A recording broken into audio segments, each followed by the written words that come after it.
তবে আমি বলেছি যারা বক্তৃতা করছে তার শতকরা 95 জন বক্তা মিথ্যুক। আমি বলিনি যে তুমি মিথ্যুক, এই কথা আমি বলিনি। যারা বক্তৃতা করছে তার শতকরা 98 জন মুফাসসির মিথ্যুক, তবে আমি বলিনি যে তুমি মিথ্যুক।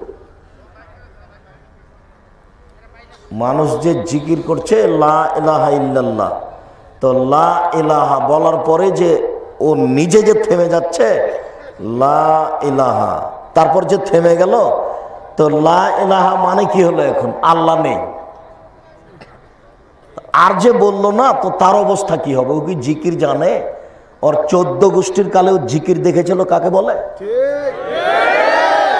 শতকরা 98 জন বক্তা মিথ্যুক। আমি যদি তাকে মিথ্যুক প্রমাণ করতে না পারি, জাতির সামনে আমি বক্তব্য দেব না। শতকরা 98 জন মুফাসসির মিথ্যুক।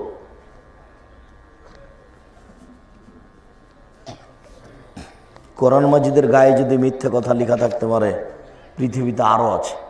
রাত দিন আপনাকে আমি দেখাচ্ছি, দেখেন হেডলাইন লেখা আছে দোয়া ও খাতমিল কোরআন, আরবিতে লেখা আছে।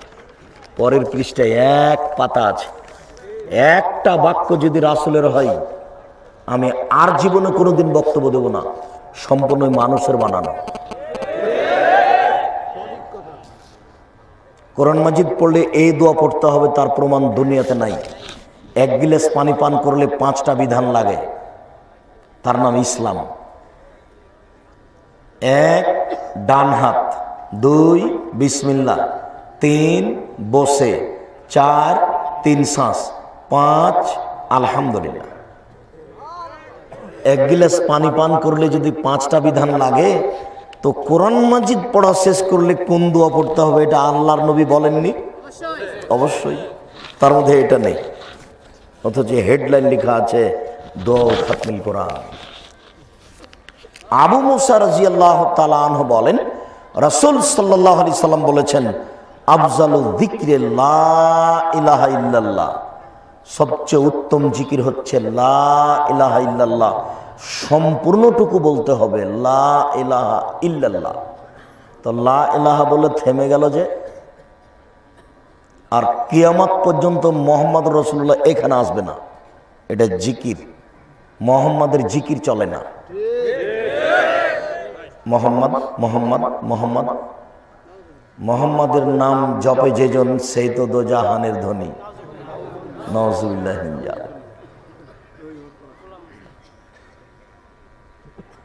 সেইখানে মোহাম্মদুর রাসূলুল্লাহ এখানে আসলো কেন? আবু মুসা আশআরী রাদিয়াল্লাহু তাআলা আনহু বলেন, আফজালু যিকরি লা ইলাহা ইল্লাল্লাহ, সবচেয়ে উত্তম জিকির হচ্ছে লা ইলাহা ইল্লাল্লাহ, আর সবচেয়ে উত্তম দোয়া হচ্ছে আলহামদুলিল্লাহ। আপনাকে আমি বললাম যে আপনি কেমন আছেন, আল্লাহ যে হালে রাখে, তো এটা কি আলহামদুলিল্লাহ হলো? আলহামদুলিল্লাহতে জানে কি হবে? আল্লাহ যে হালে রাখে, এটা কি তাই নাকি হবে? আপনাকে বললাম যে কেমন আছেন, তখন আপনি বললেন যে আপনাদের দোয়া। তা আমি তো আপনাকে চিনি না, দোয়া করলাম কখন? সবই যে মিথ্যে, হুজুরও মিথ্যে, কথাও মিথ্যে। আবু মুসা আশআরী রাদিয়াল্লাহু তাআলা আনহু বলেন, আমরা একদিন জোরে জোরে জিকির করছিলাম, তখন আল্লাহ রাসূল বললেন, ইয়া আইয়ুহান নাস ইরবাল ফানাসুন, চুপে জিকির করো। ইন্নাকুম লা তাদুনা সামালা গায়ব, তোমরা যাকে ডাকো অন্ধ নয়, তোমরা যাকে ডাকো বধির নয়, তোমরা যাকে ডাকো বধির নয়, তোমরা যাকে ডাকো অন্ধ নয়, তোমরা যাকে ডাকো সামিয়াম বাসিরা, ও সব কিছু দেখে সব কিছু শোনে, সব কিছু দেখে সব কিছু শোনে। অতএব জরুরি ভিত্তিতে জিকির চুপে করো। কিয়ামত পর্যন্ত জিকির জোরে করা যাবে না। কোনটা যাবে? হজ করতে গিয়ে এহরাম বাঁধার পরে দোয়া। যখন এলাম লামের উপর দিয়ে বিমান যাবে, তখন বলতে হবে লাব্বাইক উমরাতান, উমরার জন্য আমি উপস্থিত। লাব্বাইক আল্লাহুম্মা লাব্বাইক, লাব্বাইক লা শারীকা লাকা লাব্বাইক, ইন্নাল হামদা ওয়া নি'মাতা লাকা ওয়াল মুলক লা শারিকা লাক।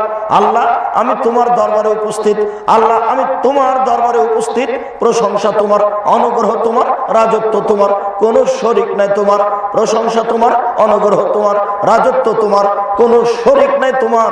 লাব্বাইক আল্লাহু লাব্বাইক, লাব্বাইক লা শারিকা লাক, লাব্বাইক ইন্নাল হামদা ওয়া নি'মাতা লাক ওয়াল মুলক লা শারিকা লাক। যে যতবারে চিল্লাতে পারে চিল্লিয়ে মাঠ ঘাট ফাটিয়ে একাকার করে দেবে। আবু হুরায়রা রাদিয়াল্লাহু তাআলা আনহু বলেন, রাসূল সাল্লাল্লাহু আলাইহি সাল্লাম বললেন, আতানি জিবরাইল, জিবরাইল আমার কাছে আসলেন, ও আমারানি, জিবরাইল আমাকে আদেশ করলেন, আন আমরাহুম, আমি আমার সাহাবীদের বলে দিব, আই ইয়ারফাউ আসাতাহুম বিতালবিয়া, যে তারা তালবিয়াতে এই লাব্বাইক বলাতে চিৎকার করে জোরে বলবে, লাব্বাইক আল্লাহুম্মা লাব্বাইক, লাব্বাইক লা শারিকা লাক, লাব্বাইক ইন্নাল হামদা ওয়া নি'মাতা লাক ওয়াল মুলক লা শারিকা লাক। যে যতবারে আমাকে জিবরাইল বললেন, এটা যেন চিলিয়ে পাহাড় ফাটিয়ে দেয়।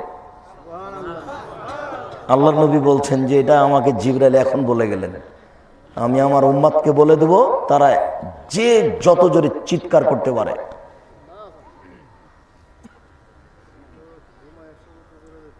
আর এখন বলছেন যে চুপ থাকো, চুপে জিকির করো, তোমরা যাকে ডাকো ও বধির নয়, তোমরা যাকে ডাকো ও অন্ধ নয়, চুপে জিকির করো। আমি বলিনি আমার জীবনে যে তুমি মিথ্যুক, আমি বলেছি শতকরা 98 জন বক্তা মিথ্যুক, শতকরা 95 জন বক্তা মিথ্যুক, এই কথা আমি বলেছি।